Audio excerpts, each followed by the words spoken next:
it's a mixed picture from whichever Asian markets are currently open this morning. The 20-day moving average at 25,500 is the important downside level for the Nifty. Their consolidated revenue will decline in mid-single digit. First measure that has been announced is limiting weekly expiries to one benchmark per exchange. One factor that might even affect the markets even more is the intraday monitoring of positions.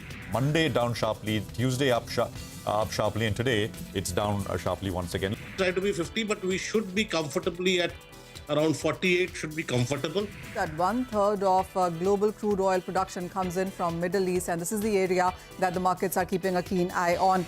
A 300-point cut on the Nifty. We saw a recovery, but again, that is sold into, and we are at the day's low right now. We've grown almost 30% year on year. You know, it's been a great growth story for us. Definitely at this point in time, we have the markets which are under pressure as the Middle East conflict has deepened. So quite a lot of correction is seen both in the front line and even the broader end of the markets. Sharpest strategies, top market trends, unmatched perspectives, the trading day's most comprehensive roundup. Stay ahead with NSE Closing Bell, broadcasting live from the CNBC-TV18 Motilal Oswal studios in Mumbai.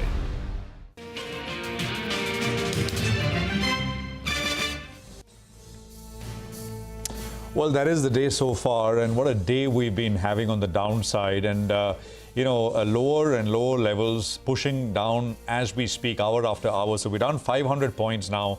We're starting closing bell half an hour early to provide you all of the perspective, both local and global, and we'll do that. I'm Prashant. With me, my colleagues Surabhi and Rima, and of course, Nigel is joining us from the newsroom floor. Guys, hi, good afternoon. Hi, afternoon. There's absolutely been no respite for the markets, for the bulls. And the second half could also be shaky because frontline European indices have opened with a cut of about 1%, 1.1% lower on the CAC, and the DAX too is reeling with a cut of about 0.9%. So not looking good on the Western shores. Yeah, and also the futures. I mean, Wall Street futures are down by about 0.5% as we speak. So let's see, I think tomorrow is also the non-farm payrolls data, and then we were not trading while the rest of the world was grappling with a lot of these, Middle East developments. So I think all things put together, it's turned out to be a heady cocktail for the bulls. By the way, today's FII selling number will again be interesting. Somebody was talking to saying that it's going to be a very large volume of selling. So the talking point, of course, and I think it is true, and I think we've been discussing this. Does China doing well mean that money flows out of emerging markets like India?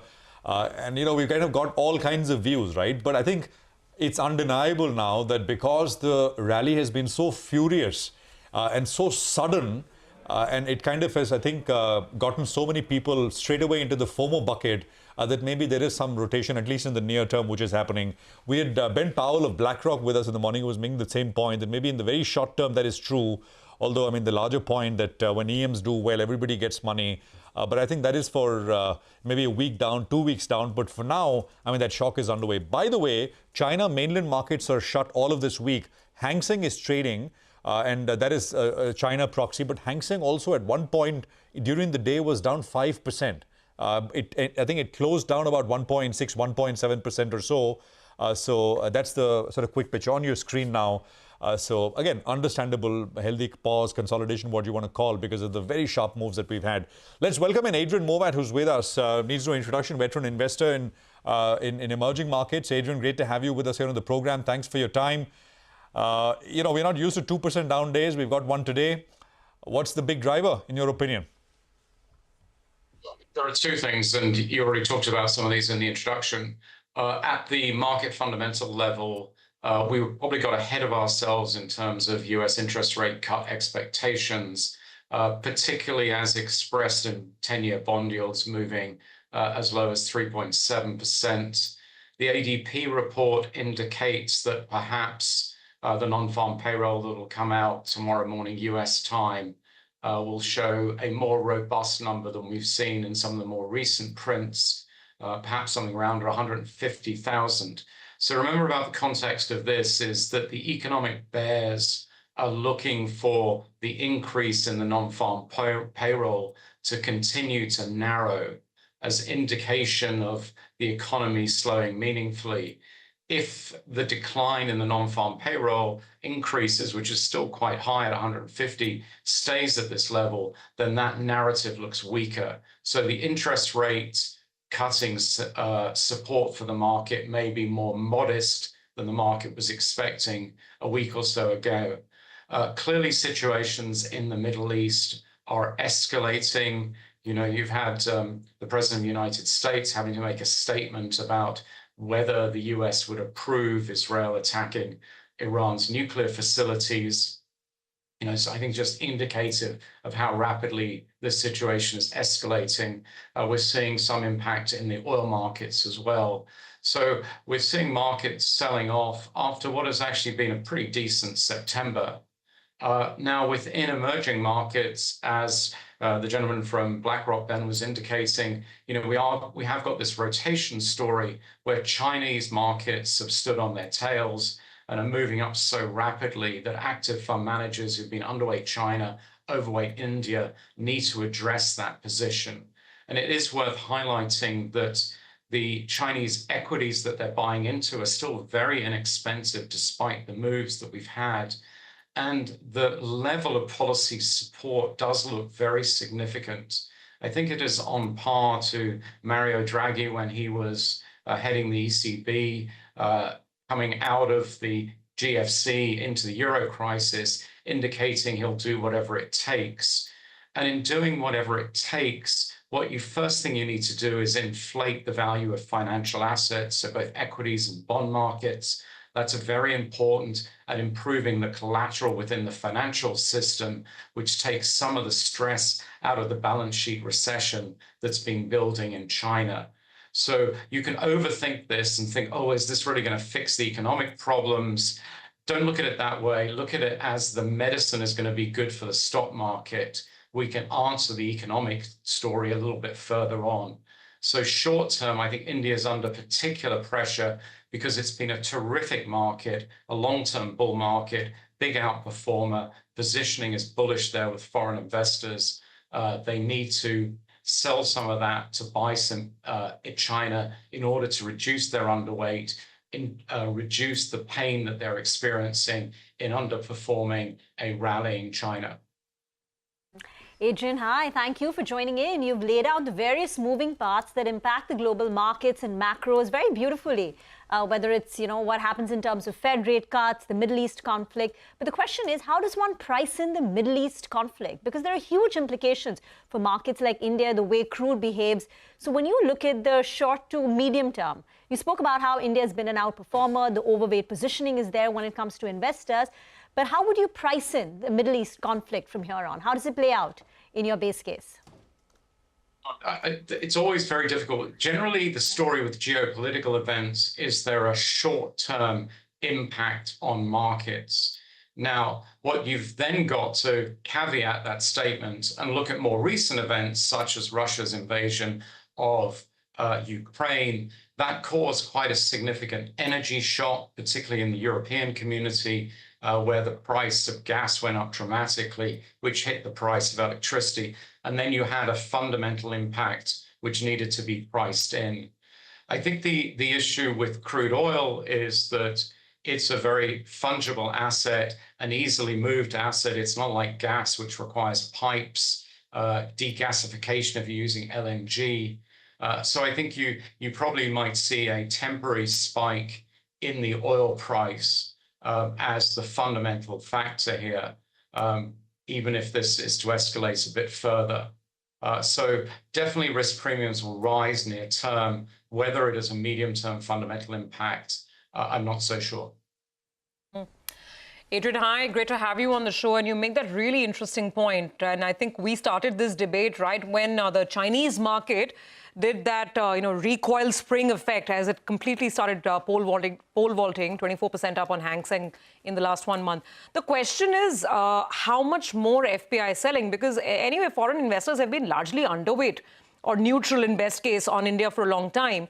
So perhaps we're talking about funds or passively or actively managed funds which already have positions and are booking profit.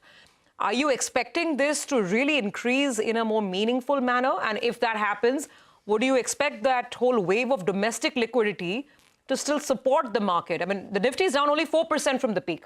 What do you see ahead in the coming few months? So my understanding of the positioning of active managers is they are overweight, which is a good place to be because India has been a significant outperformer. You know, it is about a quarter of the EM benchmark these days. So if you wanted to outperform as an active manager, you needed a big exposure to India. And you wanted to be very underweight China because up until about 30 days ago, or even actually 14 days ago, being underweight China was the smart move to have. So I do believe that active managers are overweight India and they're having to sell down where they're overweight in order to find cash to put into the China market.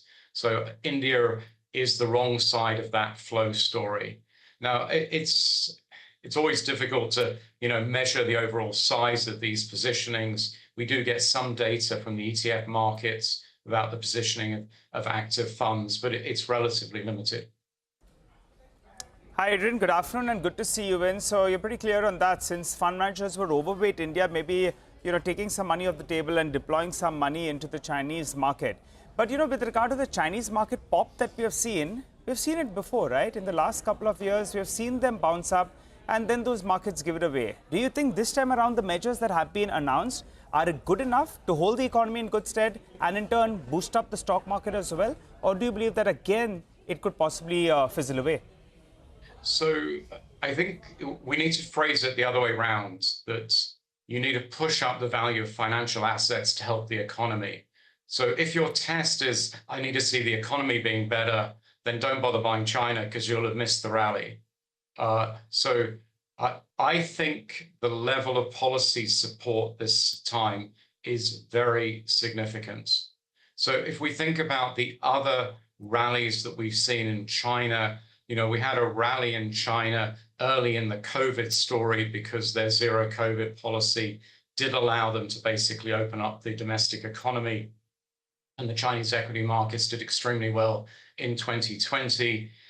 You had a sharp rally in late 22, early 23 on the opening up story, but there wasn't any real policy support beyond the opening up. If we go back to a market like the US market, the US economy is opening up in 2021, 2022, and the US government's providing very significant fiscal support. So I think the way to look at it this time is the Chinese policy makers realize that they have a serious structural issue, and this requires dramatic policy action, both in the monetary field as well as the fiscal field. And I think the monetary policy is quite innovative.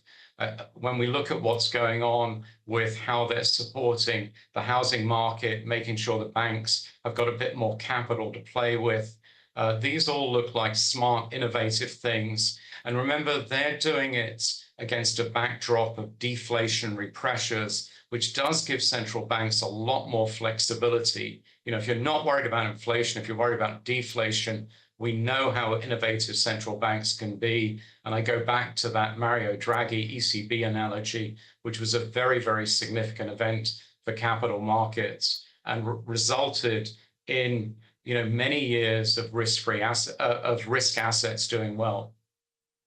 Absolutely, whatever it takes. How can we forget those big lofty words? That was a phrase that became, I think, capital market history, right?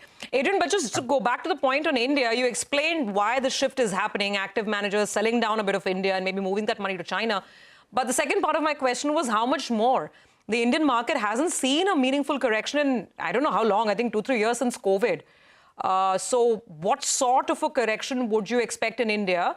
And would you be advising to buy the dip? So firstly, I'm not aware of any significant negative delta on the local fundamentals of the Indian economy. I think we've continued to got inflation coming down, economic growth is robust. There's maybe a modest negative story in that the oil price is moving up, but it's moving up from an extremely low level. and that the Indian bull market has been driven, as you've indicated earlier, by local investors, not by foreign investors. So I think if there is a correction in the Indian market because of the events we're talking about, it is a little bit of pressure from foreign selling and local investors concerned about the geopolitical risks rising. So I would view it as being a modest correction.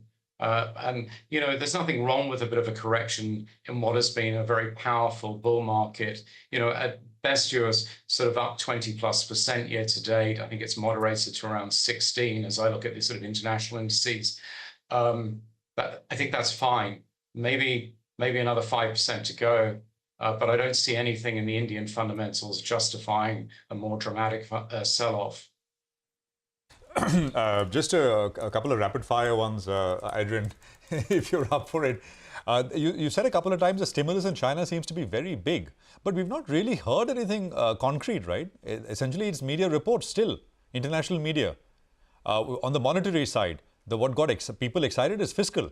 And there, you know, those numbers of, you know, 2 to 3 trillion renminbi, I mean, that is still in the realm of sort of news reports, etc. So what we have so far is a lot of statements from the PBOC, and the PBOC has been criticized for not doing enough considering the deflationary forces that are in place. And so the actions in terms of pushing capital into the financial system, both into brokers, into banks, providing capital for SOEs to buy property, and take this excess property supply and turn that into government social housing, where there is a chronic shortage of housing for the lower income groups in China. These are all quite significant statements. So from what I see at the monetary level, and I use the monetary level in terms of what the PBOC is allowing to happen, I think those are very significant. We do expect further fiscal policies. Although China's fiscal position is currently very supportive, it has quite a high fiscal deficit already, but I would expect more from the government there. But this, to me, I go back to the ECB, Mario Draghi analogy. It's what the central bank is doing. And remember, it's again, powerful analogy. The ECB was heavily criticized for being very slow in the GFC. They were putting up interest rates as we were beginning to see the subprime housing crisis build in the United States. They were slow to appreciate the deflationary pressures. They were slow to appreciate the pressure that was on the peripheral bond markets in Spain, in Greece, even to some extent in Italy. And then eventually Mario Draghi came in and he got that they had to do something dramatic. So we have a central bank that was viewed to be very behind the curve, and it's come through with what looked like dramatic measures, certainly relative to what we've been seeing from them in the past. Adrian, just a quick word on India then, back to India. Are investors concerned about SEBI tightening the F&O regulations? Have you picked up anything on that? I haven't, but you know, when you're watching some share prices go up 25% in the day in China, sometimes you miss the small print from SEBI. Okay, all right. You know, we'll leave it there, Adrian. Great conversation. Appreciate you joining in, and it's a good chat. And hope you'll sort of join us over the next couple of days as well as we continue to track this. I mean, the big move in sort of Chinese equities via, of course, Hong Kong listed securities for now this week because China is shut, and of course what's happening here in India. We'll take a very quick commercial break here. We continue, of course, our market chat. Rohit Srivastava of India Charts will be joining in with you know, what you should be doing. Large caps, mid caps, everything. Rohit tracks I mean, a whole host of data sets, both local and global. So that's coming up.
Welcome back. Trying to see if there's any improvement, but unfortunately, that's not the case. We're still dealing with almost the lowest point of the day.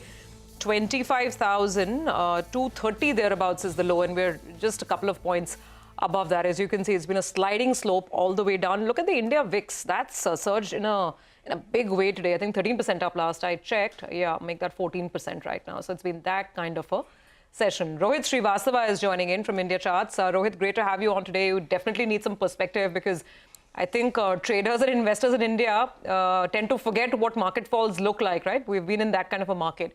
But you tell us, what sense do you make of this? We're down 4% from the top on the Nifty. It's not much. What do you see ahead?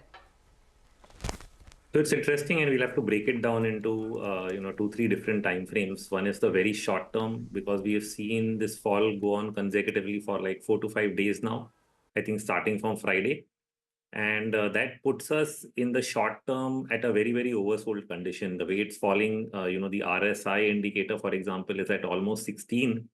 That's an extreme. We have our own proprietary momentum swing indicator dropping below 20. So that's entering oversold territory. What this all tells us is that we should be overdue for a bounce back from here. Not necessarily today, because it's the weekly expiry and all that puts additional pressure on the market bouncing back immediately. But definitely tomorrow, I would like to see it retrace some of these losses, whether it retraces 38%, 50%, or the classic 61%. That we will, of course, go ahead and see. But the other change which is happening with this breakdown is that it is starting to break the trends on the weekly and monthly degrees, which means the medium term, longer term setups. I'll not say long term yet, but definitely medium term, which means for the month of October, we should stay prepared, not just for more volatility, but let's say for more downside, because volatility and downside come sort of together. In other words, going forward, every bounce we will be looking at skeptically, possibly with the intent that there may be a opportunity to sell. But here's the good side between the broad market and the Nifty is when we are looking at September, the weakness in the broad market was almost telling that the market is not in good health. But here, when we're actually falling over the last couple of days, we are not seeing the broad market fall that much. So it's actually giving you a different sense of safety, that fine, we are falling, but we are not falling so much. So maybe things are not so bad as far as the investment side is concerned. So we are not seeing a breakdown in many charts individually. Some of them are weaker than others, but it's not like across the board. So that is giving us a slight sense that we can allocate to stocks, based on some kind of bottom-up picking or some kind of trend picking. And so that is good news for investors, that you don't really have a major breakdown on the long-term trends, but you'll have to be selective. But on a 1 month basis, I would still expect more downside, for various reasons. Like I said, one is we are breaking several levels today. These are rising trend line from the August bottom. We are breaking the 20-day average. And, we have an extreme positioning also in the futures market, where the client side is extremely short and, the FI side is extremely long. And the third reason why October could be bad is it is seasonally bad before the US election. If you just look at the last 3 election cycles, October month, the market was down. And November, once the election results were announced, you had what is usually called the presidential rally. The next couple of months, it just goes up. And this is a pattern that has repeated since 1992. I've not gone further back and checked. But that gives us a couple of elections which have followed the same pattern. And would this time be the same? So we should be prepared for something similar. Interesting data points. Thanks, Rohit, for joining in here on CNBC-TV18. I wanted to focus on the larger constituent of the Nifty that actually led us up to that 26,000 mark, the Nifty Bank. In a matter of 3 sessions, it's lost 2,500 points, close to around 5% odd. How is that shaping up? Because that's been the rock, that's managed to start performing, and now it's underperforming yet again. So levels you're tracking on that one. Yeah, so Bank Nifty is, I think, at a very critical support. I'll put out a number that's around 51,500, let's say. If we do close below 51,500, it'll be breaking the trend line again from the June lows, and that would not be a very, very pretty thing to happen. So we do hope that if the upward trend towards say 55,000 is still intact, that we don't really break 51,500 on a closing basis. So that is going to be the hope. So we've still not done that. And so it leaves us open with some case that, yeah, Bank Nifty may still have something to show us. But what we'll also do on the upside is that as this market does bounce from an oversold state, which I'm talking about, we need to watch the 61% retracement as well, which means can the bounce really make a new high? Can it get past that critical level? And that level is going to be at around 53,370. So if we get past that, then there are odds that we get to 55,000. If not, any failure to get past that level would again open up another selling to the downside. Got it. So on the mark on the downside, 51,500. On the upside, 53,370. Got both those two numbers down. Rohit, I also wanted to ask you the largest constituent, the other large one on the index has been Reliance Industries. And it's, been absent from any kind of move in the last 6 months. If I'm not mistaken, Reliance is down close to 3-4%, while you have the Nifty that's up 12-13% in the last 6 months odd. What's going on there? Because now it's broken the 20-day MA, even the 50-day MA, and it's testing lower levels. Your take at it on this 2,820 rupee mark? Yeah, so Reliance has not been the best stock within the entire setup. I do have an important support level coming in at around 2,743. Since we are talking of stocks, let me just highlight, we don't really give advice, so you should not really take anything as a buy or sell recommendation. But the trade setup, like I said, if I look at daily or weekly momentum indicators, both of them are, bearish signals. The monthly one has still not done that. But breaking last month's or previous, I think last 2 months ago's low, which was at around 2,866, is a not very good sign, because it's the first lower high, lower low pattern that we are seeing since the bottom that we made in March of 23. And that tells us that, that we should be open to more downside for Reliance. That's the basic indication from there. On the Nifty, Rohit, you spoke about downside for the month of October. What would be the key levels? Yeah, so initially, like I'm thinking right now that we are getting oversold. The immediate support right here is at 24677 or sorry, 2550. Well, we've broken that. Yeah, so around 25229 odd. So we're sort of at the support, I would say right now. And if this breaks, then where do we go? Then it's around 24,700. That would be the next level, maybe 24,400. So we would be open all the way to the 20-week average, which is 24,500.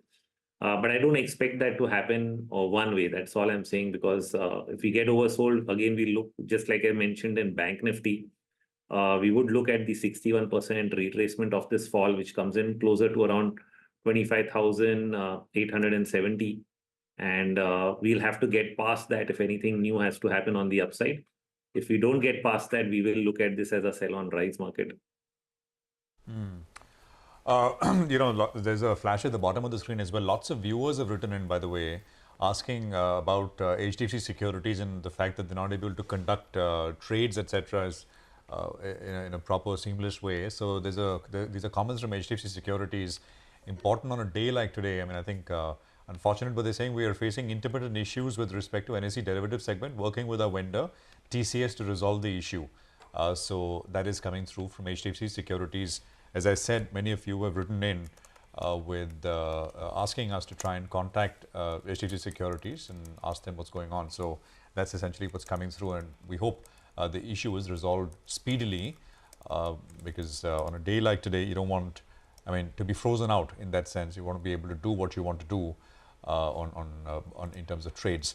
Rohit, so that's a very holistic kind of picture as always. So maybe a bit of a bounce in the near term, but you're saying over the next 1 month, maybe even lower levels from where we are now, right? I'm paraphrasing you. That's right. Got it. So two things. One, if you can tell us, is the global cycle looking pretty good? Pretty okay still? Or you think that's also going to go into a bit of a funk? And second is, you said you can take individual trades here and there because broader market is not falling like it was in September. So if you have any specific pockets that you're looking at or stocks, go on. So what has happened on the global space and where you'll find comfort is easiest place to find comfort is going to be in the commodities part of the market. Not just for the geopolitical risk, which makes it positive for oil, but we've seen most of the metal prices rebound since the sell-off in the dollar happened on the back of interest rate cuts, right? So that theme doesn't really go away. So we have two things here. One is the presidential cycle, which means a weak October followed by a post-election US rally. So we would still not, till we don't really get a major breakdown of certain weekly levels, which is pretty far away, I think, for the S&P. We'll not be too negative on it. In fact, we'll just expect a routine cyclical correction for October based on the past data. Having said that, the easy trade here, therefore, is if rates are going down, interest rate sensitives and specifically commodities and metals do well. So if you look at it, metals rallied pretty hard last week. They're not really falling much today. Some of the steel stocks are even up. There could be potential upside in particular oil stocks based on how oil does. So if oil prices actually move up, you look at upstream companies and see whether they can really benefit. You can actually see ONGC mildly positive today. But Reliance is doing something different. So I'm asked that question, okay, why not both? So I don't know the answer. The charts don't look so good on one and look a little better on the other. So these are individual places. I think within mid caps, it's very, very varied. It's not sector specific. So you have to pick individual stocks that are probably holding on to maybe their weekly averages. If you watch a 50-week average and you say, fine, this is a stock which is closer to the bottom end of its range, I would be more comfortable buying there. If I find some which is at the top end of the range, which means up above the 2 standard deviation mark, then I would not really be comfortable buying there. And you have to really make those picks individually as far as stocks are concerned. So that helps in cleaning your portfolio as well. Yeah. So Rohit, I know that you don't like to talk individual stocks, but maybe some clues, not mid caps, but maybe large caps. I mean, till there's clarity, and we were saying that on the Nifty, we are at support levels. So unless there is a very decisive breach of those supports, if this continues to amble along, what are the immediate trades that perhaps someone can look at? Maybe just 1 or 2 examples here and there, large cap trades perhaps for the next couple of weeks. So yeah, I'll mention the simple single sector, and I mentioned it. It is metals. And pretty much across the board. So it's not like I like the aluminium stocks more than the steel stocks. I pretty much think the whole segment does well. And apart from that, so metals absolutely. I mean, and even on a day like today, these are the only stocks in green. Apart from metals, anything else? So there is a hope around banking. Nigel was asking me for key supports. I did give one. If that holds, then I would have some hope around banking coming back, because that was a space that has been undervalued. I think a lot of funds have been nibbling into it because valuations were like at -2 standard deviations on the 10-year chart. If I even look at a big stock like HDFC Bank, and it's already rallied from there, but it's still, that doesn't make it overvalued anywhere close. They're all like fag end of the bottom end. Same with a lot of the NBFCs, which are there. Like I had earlier talked about, say, Shriram Finance also, which is in the index, which also had very low valuations. But the whole point is, will they continue to hold out, and not break down in this correction? If they do, and you get a decent level of entry, then I would probably look at financials as well. But yeah, but it's all tricky, because they are not a direct trade. We are betting on that the interest rate cycle triggers a credit cycle and, many other things. But that in the face of valuations, and then if you get a bigger correction in markets, can those stocks really hold up, or do they also continue to go into a deeper correction? So that is where we get caught in that argument. But these are the places that we'll be really looking for. All right, Rohit, we'll leave it there. Thank you very much for that perspective. Very useful and very pointed and specific with regards to positioning levels and the broader global picture as well. Thank you very much for that view. We'll take a quick commercial break here. We're going to come back in just a bit from now. Markets, no real recovery. I mean, I think 530 points lower, 25,263. Devin Choksis will be with us on the other side. We continue talking markets. We'll give you some global opinion that we got from BlackRock earlier in the day as well. Stay tuned.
A slim recovery is what we're seeing from the low point of the day. Nothing, can't even call it a recovery, but at least some kind of bounce is what we're seeing. You just want to focus on one stock, NBCC. You should pull up the intraday chart out there. It's trading at around 170 rupees. The stock is down 4%.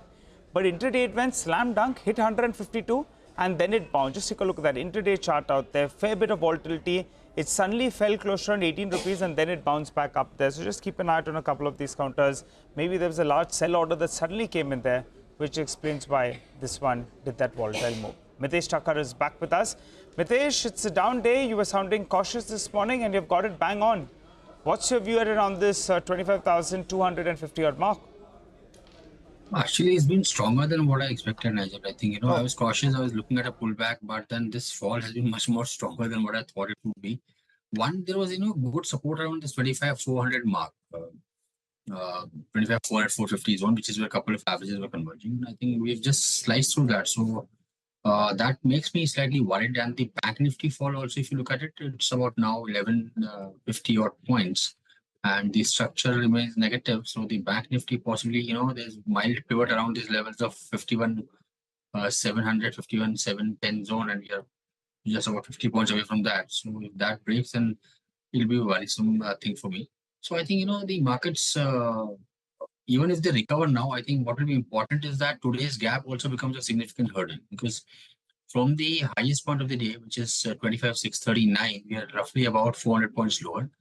And no sign of a recovery. So, the texture for me is that one, don't try to do any kind of bottom fishing. I think, avoid till you get some kind of stability and clear signals of an up move. And we have also, pruned down a lot of our long exposure. It wasn't much any which is because for the last 2-3 days we have started declining, but not venturing into this market on the long side and seeing, whether it goes, because not the best time to short because we've already fallen in the last 4 days, but avoid longs and see if the bounce backs are slightly on the weaker side, and then maybe we'll trade more on the short side. Okay, got it. By the way, some alerts coming in. Our colleague Harmaz is just pointing this out. Put up some of the stocks like HDFC Bank, ICICI Bank. For HDFC Bank, he's pointing out the levels that if the stock falls below 1643, then it will be giving up all of the gains that it saw from the 11th of September. So 1676, we're still some way off that mark. It's only in the recent past, in the last 2-3 weeks, that bank stocks started their uptrend. And let's see if that will remain intact or whether it gets truncated. Mitesh, great to have you with us this afternoon. So tell us, individual stocks, it's all over the place, but individual trades, what would you look at for the next 1 hour? So on the stock side, since I'm not venturing long, the metal pack is the only area where we have some longs, and that's the saving grace. But otherwise, mostly, I think, we are looking at short ideas. Right now, I have a sell on HDFC AMC with a stop at 42.55. Look for targets of around 41.30, 41.40, that zone on the downside. And that apart, I think HUL is also slightly turning negative. So a sell on HUL will take a tight stop here, not a very big stop of about 29.21, and a target of 28.30 can be looked at. Okay, all right, got it, Mitesh. Thanks very much. We'll come back to you in a bit and get some more trading ideas going. We have Devin Choksi of DR Choksi FinServ joining us on this leg of the show. Devin, good to have you on. So it's after a long time that we are getting a day where there's a lot of momentum on the way down. Otherwise, this has been a bull market through and through. Bears rarely get their day. But now that we're seeing a lot of these, issues and concerns play out, what is your advice? Would you immediately go in and start sort of adding stocks to your shopping bag, or would you wait a while and let the market settle? Yeah, good afternoon, Surbi. Well, I think that's always a difficult question to answer, because I think in a falling market, more than the fundamental reasons, I think there is a technical aspect to the market, I think, which leads to this particular fall. And the kind of collateral damage, I think, which it may extend to the good quality stocks, I think is something which is unpredictable. So what we keep it simple, I think in this particular scenario, when I think we get some of the good quality fundamental stocks at a given valuations, I think it's a time to keep them adding into the portfolio. Because I think most of the negatives, I think, which we are talking about is more of a possibility and a speculation, particularly on the global escalation side, on the war front and everything. In my viewpoint, I think rest of the conditions in India remains, I think, pretty stable as far as corporates are concerned, earnings are concerned. There might be challenges, of course, I think, on the cost front because of the logistic getting haywire. But the fact remains that I think overall the environment looks, I think, stable as far as I think our corporate earning outlook is concerned. So we would consider buying at a appropriate individual stocks more than I think looking at the market in general. No, absolutely, and hopefully we'll get some of your top buys at the in this kind of a market as we go along. But first question on the OMCs, there are sharp cuts coming in on stocks like HPCL. Look at it, HPCL is down 7% right now, BPCL is down 5.5%, and IOC also losing about 4.5%. Devin, the market is reacting very sharply. These stocks obviously had a good run up as well.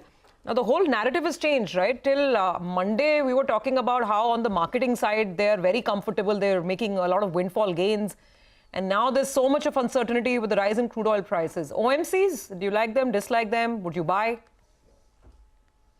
Yeah, I think more or less the GRM margins have basically, I think, started bottoming out. And save except, I think, last 2 days of, I think, spike that we are seeing in the crude oil. I guess I think by and large the GRMs are bottoming out, and that's positive I think for most of the refining companies per se. Given that situation, I think one should argue for going ahead with buying on the list. However, I think the major challenge has now once again popped up about the logistic management. On one side, I think your import of crude oil is taking place. On the other side, I think the tankers availability would be suspected, given the kind of tension that we are having in this part of the world. So to a greater extent, I think that is a cause for worry at this point of time and not anything else. In my viewpoint, I think other views are not changing. We remain selectively confident about the entire space. But more importantly, I think the comfort level remains higher with Reliance vis-a-vis, I think, the other oil marketing companies or the exploration companies at the public sector levels. Okay. All right. Yeah. Devin, just coming to you, we want to play out the soundbite that we got as well. This is BlackRock Investment Institute's Ben Powell. We spoke with him in the morning. This is again about flows more than anything else. This particular soundbite will play out more for you. India, China. Listen in. The combination of demographic plus productivity gains, digital inclusion, infrastructure, and so forth. I think the big picture in India continues to look very, very favorable. I actually think the short-term issue is nothing really to do with India. It actually could be the gravitational pull of China. So China, as we're all aware, India has become, recently, a few weeks ago, became the biggest constituent in MSCI emerging markets, taking the crown from China.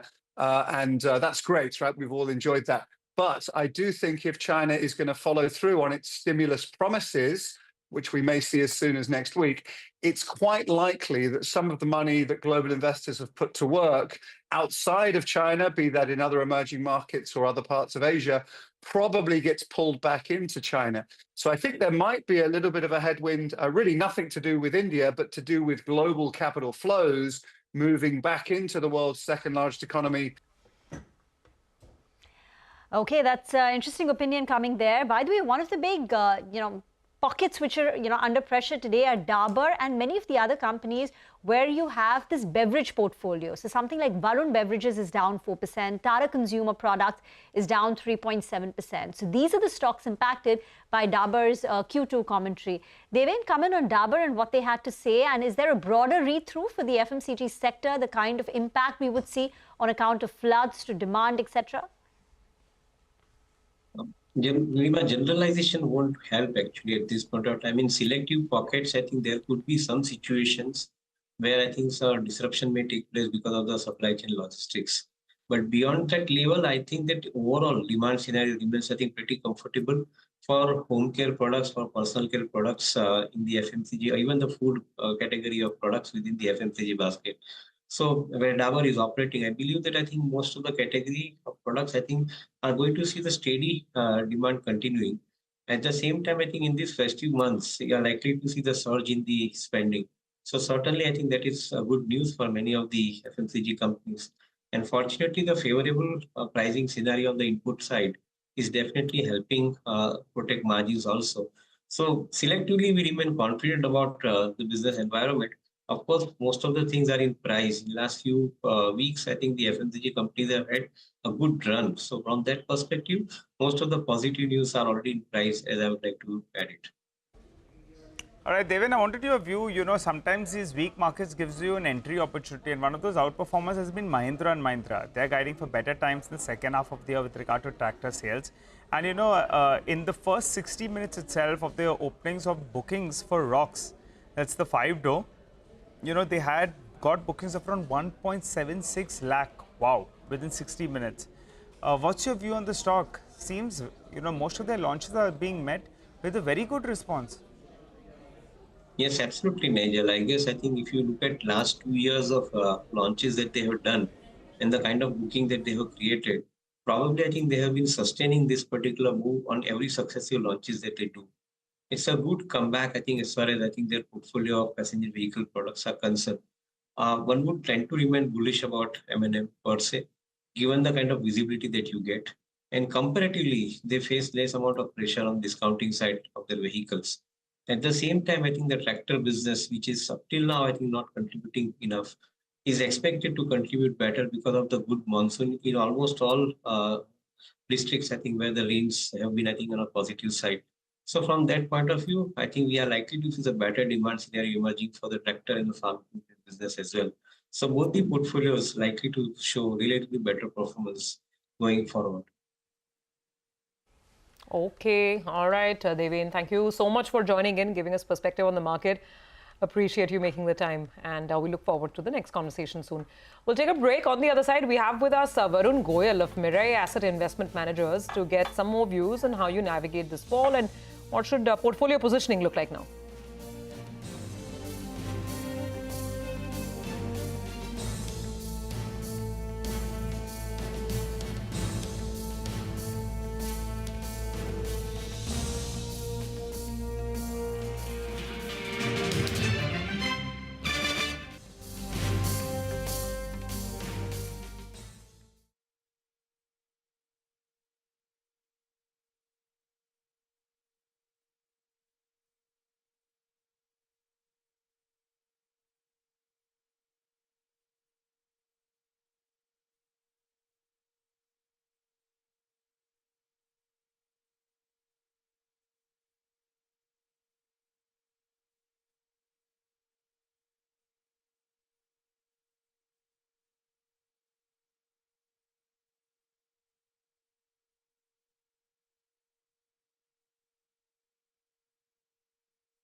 Okay, markets are down, and we've been sort of reporting on the 500 plus point, make it 550 now, point cut that we have. And some of the other market indicators are at the bottom of the screen, Dow futures and a few others as well. Let's welcome in Varun Goyal, who's with us of Mirae Asset Investment Managers. Varun, good to have you on the program. Prashant here. First, quick comment on what your sort of perception. What are you hearing? This kind of selling. What's it on the back of, in your opinion? On the domestic inflow side, again, it's too early, but so far, if you have any sense whether the numbers remain as strong as ever, monthly inflows are to the tune of some $4 billion over the last many months. So this month, what's it looking like? Actually, over the last couple of days, what's it looking like if you have a sense? But start with the drivers for what's leading the market lower. Yeah, good afternoon, Prashant. Thank you so much for having me. I think as far as the monthly numbers are concerned, we have to wait for, I think, 7th of the month. That's when the industry data comes out.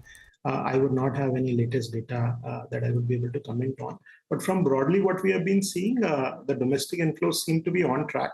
I don't think there is any major deviation, but let's, of course, wait for the data when it comes on the 7th of the month.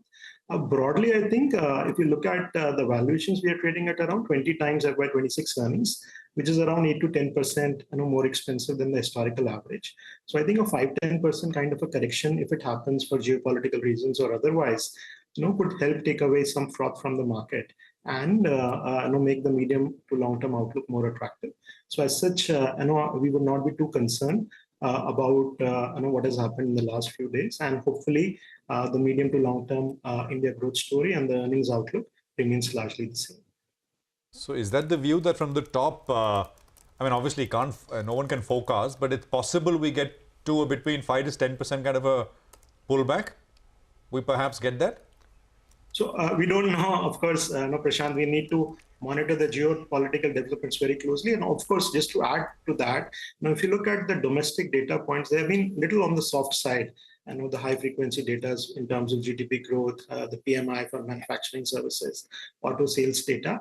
And of course, today being the first day of Navratri, this is the beginning of the festive season. We do hope that the domestic consumption really picks up during the festive season. Also, if you look at the capex data a little bit, on roads, railways, defense, in the first 6 months of this fiscal, it has been a little subdued. Of course, there were elections and all, and one hopes that in the next 6 months, it can catch up to meet the full year budget target. So these are some of the data points that we should also track from a domestic perspective.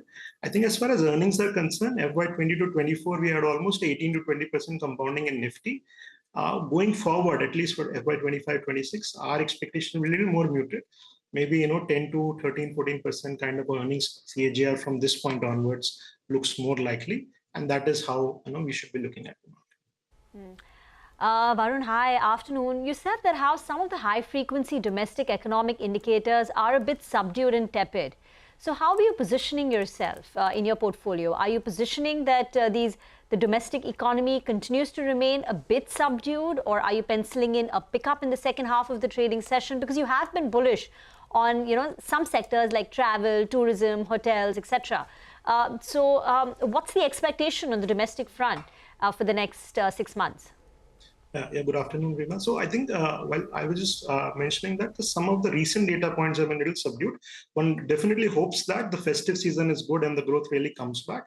I think for the year as a whole, RBI continue to expect a 7% kind of a real GDP growth. I think if you look at the budget estimates, we are looking at 10 to 11% nominal GDP growth. So broadly, we are there in line. Of course, if the incoming data points suggest otherwise, we may need to revise it differently. So our sense is broadly we are at that 10 to 12% kind of a nominal GDP growth, and earnings growth as far as Nifty companies are concerned will broadly be around the same lines. Last year, of course, we had the big benefit of commodity prices coming down, and therefore margins expanded. So while sales growth were in single digit, the EBITDA and PAT numbers are much higher. I think this year we may not have that kind of benefit on the commodity side, and therefore the top line and the bottom line growth may be in line. So that is the point I know that I was trying to to talk about. I think broadly, as far as India's domestic growth story is concerned, we remain pretty much on track. Both the investment side and the consumption side largely doing okay. There might be 1 or 2 quarters of seasonality-driven slowdowns and all, and one hopes it kind of picks up along the way. Okay, Varun, hi, good to have you on. So the commodity side of the market is getting more and more interesting, right? There's a huge focus on metals, courtesy what's going on in China. Then there is a lot of volatility on the oil and gas side. What has your approach been, and are you willing to look at some changes if you believe that the China rally is durable and therefore perhaps the metals move has more steam? Yeah, I think almost half of the commodity demand for the world, take all industrial metals, take steel, comes from China, and China remains a very big driver of commodity prices. One needs to watch out whether the current stimulus measures announced and discussed and debated actually come through and they help in stabilizing the economy. I think the jury is still out. We'll have to wait and watch. While the market's definitely excited, one needs to really wait and watch out to see if the Chinese growth can really stabilize. And because if Chinese growth comes back, the metal prices can definitely see an uptrend. But I would still want to see more concrete evidence of that stimulus having an impact on the ground. At this point of time, we're more like an equal weight stance on the metal space as far as I'm concerned. All right. Hi, Varun. Good afternoon. Good to hear your thoughts. What about the IT space? In the next week or so, we'll be getting those numbers that start trickling in. And, most on the street believe that maybe the worst is in the price. From the second half of the year, you could see some increase in spend. And that's what will give a bit of a runaway for growth for FY26 onwards. How do you see things panning out and your approach to the sector? Yeah, definitely positive on the IT space. I think clearly there are signs of turnaround as far as the US BFSI demand is concerned. I think the mortgage space, wealth management space, all are seeing green shoots. I think the interest rate cut which has happened in US is also very welcome. Over the next 6 to 12 months, we expect the North American banking, which contributes almost 1/3 of the top line of the Indian IT sector, to see better prospects. A lot of deals which were kind of under discussion, there were pressure on pricing. I think some of those concerns can get addressed. So incrementally, we would be positive on the IT space. I think one really has to pick and choose those names which have a significant exposure to the BFSI as a vertical, because that will be the first one to recover from the slowdown that we've been seeing for the last 1.5 years. Any changes, Varun, to your portfolio, the way you've aligned it in the last 2 or 3 months, given the different winds that are blowing geopolitically on the domestic front? How is your portfolio positioned now, and how has it changed? So broadly, we remain overweight on pharma, IT, private sector banks. I think these spaces continue to do quite well. We believe residential real estate, we are still in the midst of a big uptrend, and we are only in the mid-cycle. So we remain positive on developers as well as the building material companies. I think power capex continues to be a very, very strong theme, both conventional and renewable. And we continue to see major investment being undertaken by both public and private sector. So continue to be constructive on that side. So these are some of the themes I know that one would prefer. The portfolio is largely stable with some minor changes.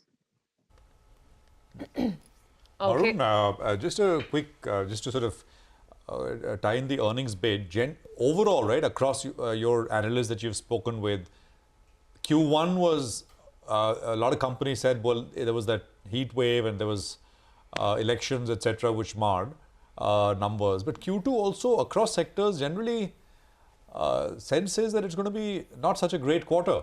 Is that the view you're getting across the board? Yeah, our sense is the second half is really, post the festive demand comes in, and we see recovery in domestic consumption, and some of the export-related demand also comes back. So I would expect the first half of this year to be a little weak, and the second half is really when we expect the earnings growth, also driven by some of the government capex, which has been a little slow, to start to come back. Okay, all right, got that.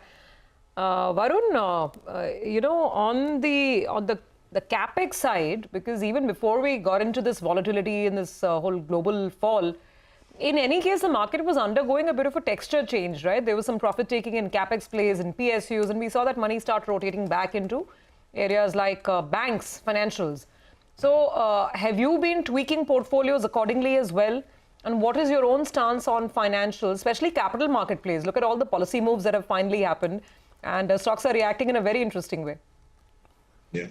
So I think if you look at the capital market story, I think there was a very interesting study done by one of the brokers there that from 85 to 2004, if you look at the US, that is the time when inflation got tamed in US, post the Volcker really coming in, and then a very consistent set of low inflation, decent economic growth. For 20 years, the financialization of the US savings really played out, and the sector really multiplied 20x from where it started. I think for India, we have seen almost a 6x. We have come in the last 10 years, and I think we have a long way to go. So continue to be very constructive on the financial savings as a theme, as long as we have an inflation targeting framework, as long as RBI remains determined to keep inflation within that 4% plus minus 2% kind of a range. I think we would have a fairly long period of financialization of savings, where more and more money can come into financial instruments, on equity, on debt, on various other instruments. And therefore, that is a theme that like in US, played out for almost 2 decades before peaking out sometime in 2003, 2004.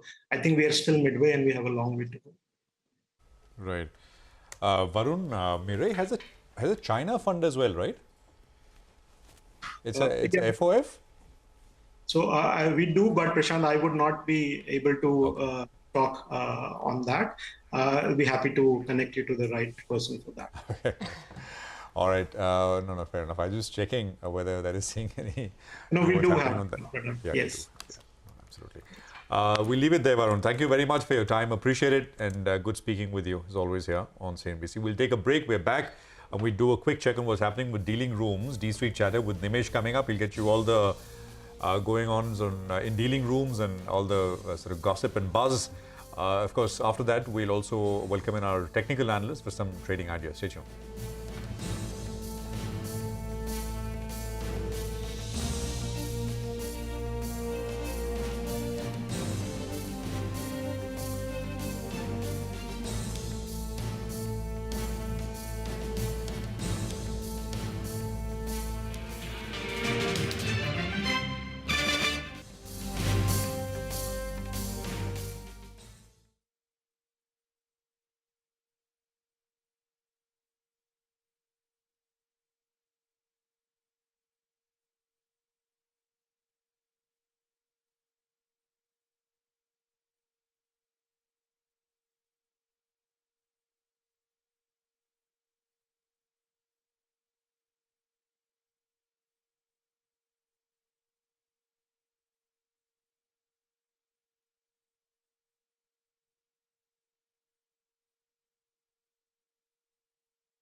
Welcome back. Market's still sitting with a cut of around 550 points, and the problem pocket is the Nifty Bank, which has lost close to around 1,000 points. But the person who can give us an insight into what he's picking up with regard to D-Street chatter, Nimesh is with us. Nimesh, it's a truncated week. The bulls would have not wanted to come back, and I think the stop loss today is 330.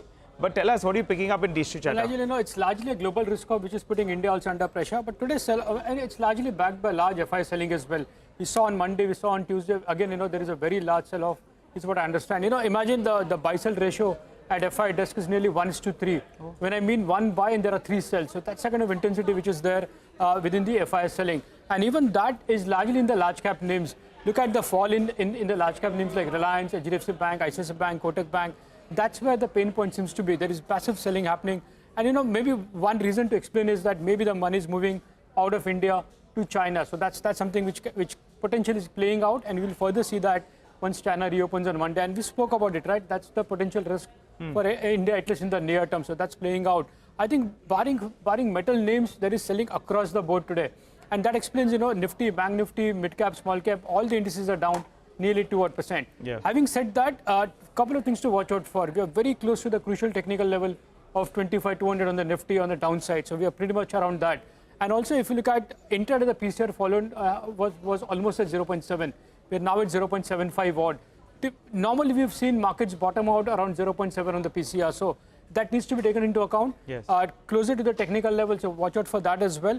But there is clearly selling pressure from larger FIs in the large cap names, and that's the reason why you're seeing intense selling and Nifty largely under pressure, largely led by the likes of Reliance, HDFC Banks, and Kotak Banks of the world. Well, point well taken, Nimesh. What about individual stocks? What are you picking up? Nigel, while markets have been down another 500 points today, the breadth doesn't seem to be that bad. Yeah. And there are a lot of mid-cap and small-cap which are buzzing in trade. So the first name on my list today is R Systems. Not buzzing in trade, but it's been consolidating in a very narrow range.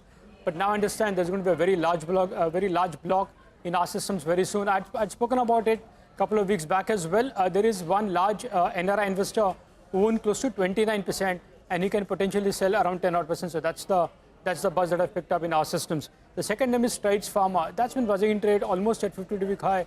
The volumes are on the higher side.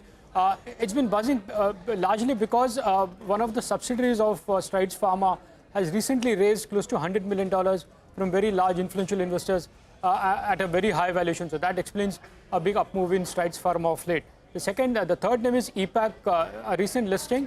But again, that's been buzzing off late. The volumes on the higher side, few HN investors seems to be active buyer as well. I believe one PE fund was to sell a partial stake. That's largely been done with, and there is a very strong buzz that maybe over the next couple of months the company is likely to back few large orders as well. So that's a trigger on EPAC. And the last name is Paytm. This is going to be interesting. We saw a big move on Paytm yesterday as well. The volumes have actually picked up off late. A leading domestic mutual fund has been an aggressive buyer in the last few days. And also there is a very strong indication that maybe a corporate development is lined up in Paytm very soon. Thank you very much for that. So EPAC, Paytm, some stocks which Nimesh is watching out for. For the markets, the sell-off took place from 10 a.m. to 2 p.m. But after that, we've pretty much been stable with about a 550 point cut. No incremental selling, but there is no recovery. Mitesh is now with us for a few BTST calls. Mitesh. So I think, one difficult to guess whether it will be a gap up after a decline or gap down, depending upon how the international markets behave. But we'll go with some stocks, when the patterns are slightly biased on the negative side, given the fact that, we're trading below support levels on the Nifty. So M&M Finance is something, which is on my list. I'll pick a STBT with a stop at 324.5 for targets of 316, 317, maybe even lower. But yeah, let's see. And the other one is a BTST, which I would recommend a BTST on Lalpath Labs with a stop at about 395 and a target of around 34.50. Okay, thank you very much for that, Mitesh. Ambrish Balika is also with us on the show. Ambrish, afternoon. What have you made of the kind of session we've had today? And what are you doing? Have you used this opportunity to buy some of the stocks that you like? Or are you a bit cautious now from these levels? No, I've been cautious for a while. And this fall, we don't know whether this is the beginning of a fresh fall or whether it would be like, similar to the earlier falls where we fell about 3-4% and then at lower levels the buying came in. But whatever said and done, I think overall for the index, I think the valuations were getting a bit too expensive, and liquidity was the only driver, and it required an external factor to break that rally, and that's been Iran-Israel war. But then at the same time, there were other negative news which was getting ignored by the markets, which was the PMI manufacturing, which has started falling. We had the GST numbers where the growth wasn't as good as what we've seen in the past. And at the same time, I mean, if you see the last at least 3 to 4 weeks, although the index was touching new highs, the portfolios were hurting because most of the stocks in the portfolios of retail investors, basically, I mean, who had bought defense, railways, and all the other stocks which were not performing, that has started hurting. But still, liquidity was flowing in. But I don't know whether, I mean, if this issue carries on for a while longer, in the sense, if the war escalates, then the sort of sentiment and liquidity which you're talking of can disappear overnight. So after that, the fall can be much deeper. But I think at this point of time, we just need to wait and watch. And as far as buying is concerned, yes, I mean, surely with the fall of about 1,000 points from the top, you should, in fact, if you're sitting on cash, yes, it makes sense in buying to a certain extent. For example, I've been telling you that we've been in cash of about 40 to 50%. And in that sort of a scenario, I would possibly deploy 2 or 3%. I'll not really go out and buy 10% today. So one of the stocks that you're recommending is Dhampur Sugar, which looks attractive to you. Yeah. I mean, typically on a day like this, I wouldn't have recommended a small cap stock, but then this seems to be a compelling one. That's the reason I'm recommending on a day like this. It's one of the leading sugar mills in India, and in addition to sugar, they produce power through cogeneration, where they have a capacity of 126 megawatts, ethanol 350 kiloliters per day, ethyl acetate, as well as potable spirits. In fact, they've achieved about 20,000 cases per day last quarter. And in fact, last year, the ethanol capacity was increased. And in addition to molasses, they've been able to use damaged grains as well as maize, which is a very positive thing. Last quarter, the crushing was much lower. And that's one of the reasons for the performance to be weak, like the earnings were weak last quarter. And because of which we have seen the stock underperforming. And this is one of the reasons why it came as a contra buy for me. Because going ahead, clearly, sugar and ethanol scenario seems extremely good. Prices have moved up, so margins for Dhampur should start moving up from here. And all the capex has been completed. So there is no further capex, at least for a year or two, which has been confirmed by the management. And the benefits of the capex already done, I think, should start accruing now. So expected EPS for FY26 is about 33. And with that, my target price is about 330. Okay. By the way, looking at some very interesting moves in the broader market, while it's a down day, let's pull out some stocks that are managing to buck the trend. Some of those names would include ITT, cementation, obviously, because there's so much of buzz around the company on whether there's a deal coming up with Adani or perhaps a different suitor. So that's one. They also won an order worth more than 1,900 crore rupees. So that was announced early in the morning, and that's when the stock went up, locked in an upper circuit. Yeah, so that's been an early mover. There is KRN Heat, which is a new listing, which has been definitely a very hot listing, 117% up on KRN even now. And by the way, Amber Enterprises, as we speak, is surging 8%.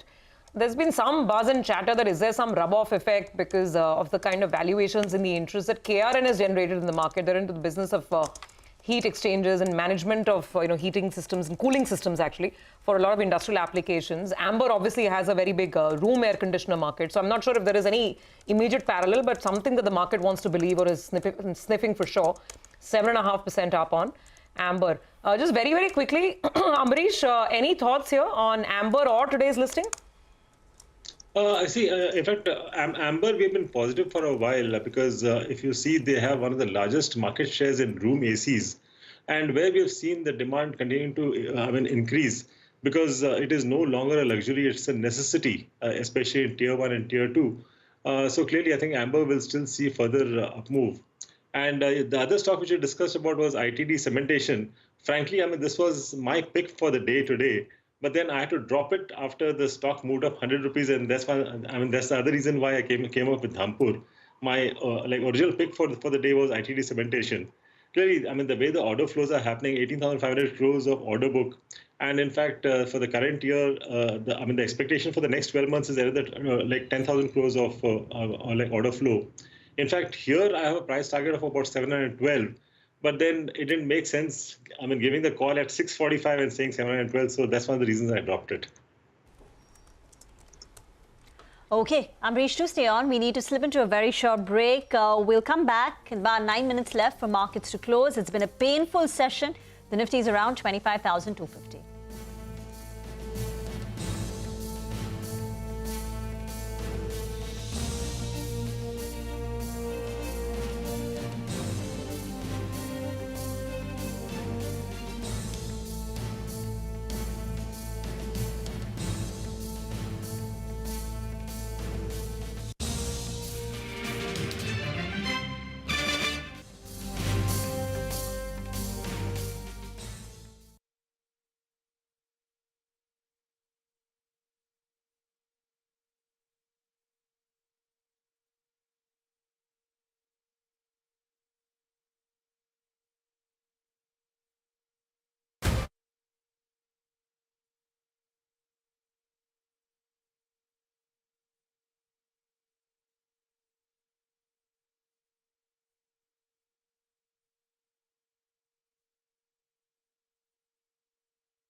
It's been a disappointing trading session. We're going to be ending closer to the low point of the day, just around 5 minutes to go before the final bell. And as we said earlier, it appears there was only one stop loss today. That is 3:30 p.m. and we're almost there. Well, we're still in conversation with Amrish Balega. Amrish, good afternoon. Wanted your view on a couple of these names, BSC as well as Angel One. See, there was this probability that we're going to be getting some notification coming in from SEBI, and it's more or less in line with what the proposal was. Today, these stocks opened up mildly low and they just took off. You know, BSC, Angel One, both of them are trading well in the green. Your view on this pack? No, I would be cautious at this point of time because most of the volumes were coming in from the F&O side. And with like F&O being out of reach for most of the retail going ahead from November onwards, clearly I think the volume will suffer. Along with that, the brokerage will suffer. And don't expect these traders, who are living day to day, to come back as investors. I think that's one talk which is going on, that most of these people will become investors. I don't think that's possible, because that's not the mindset. So I would be cautious at this point of time. In fact, something like a BSE at these levels, I would possibly go ahead and sell. Okay, that's BSE indeed one of the big newsmakers of the day. By the way, Petronet LNG is up 5.5%, a distant cry from a lot of the other oil and gas names, the OMC stocks, for instance, that have fallen quite a bit. So Petronet is managing to hold ground.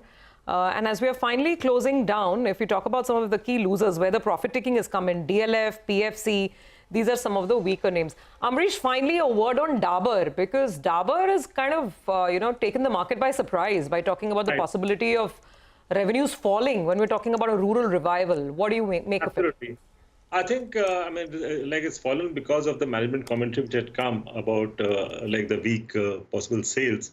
But then, I would utilize this as an opportunity to buy, because, in fact, we bought to some extent in the morning, at the same levels, about 575, 580. I'll not be surprised if it falls more, but then I would possibly utilize that to buy and add more to Dabur. Again, it's not a one-quarter story. We are looking at it at a much longer term. The next 12 to 18 months, if you have a view, I think it's a great time to buy Dabur.